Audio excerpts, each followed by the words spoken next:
প্ৰায় 1 লাখ লোকৰ সমাগম হ'ব, তাতকৈ অধিক হ'ব। আপুনি চাওক আমাৰ অসমত বিজেপি চৰকাৰ তথা NDA কল্যাণমূলক আঁচনিসমূহ হৈছে আৰু এই আঁচনি ফলপ্ৰসূ হিচাপে ডিব্ৰুগড়বাসী হিচাপে মই সদায় চিৰকৃতজ্ঞ বা ধন্যবাদ জ্ঞাপন কৰিম অসম চৰকাৰ তথা কেন্দ্ৰীয় চৰকাৰ, কিয়নো ডিব্ৰুগড় পূৰ্ণ স্বীকৃতি হৈছে। মুখ্যমন্ত্ৰী ডাঙৰীয়াই আমাৰ ইয়াত অসম বিধানসভাৰ যি শিলান্যাস আৰম্ভ কৰিব, তাৰ কাৰণে আমি সঁচাকৈ বৰ অধীৰ আগ্ৰহেৰে অপেক্ষাৰে আছোঁ।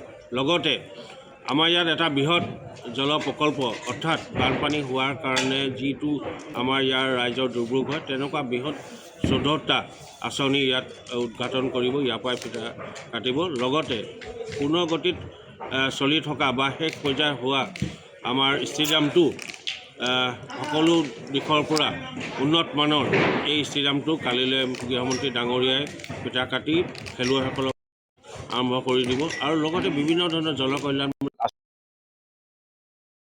ডাঙৰে উদ্ঘাটন কৰিব। আৰু আমি ডিব্ৰুগড়বাসী হিচাপে পুনৰবাৰ মাননীয় মুখ্যমন্ত্ৰী দেখিছোঁ যে আমাৰ ডিব্ৰুগড়বাসীক ইমান ডাঙৰ উপহাৰ দিয়াৰ বাবে।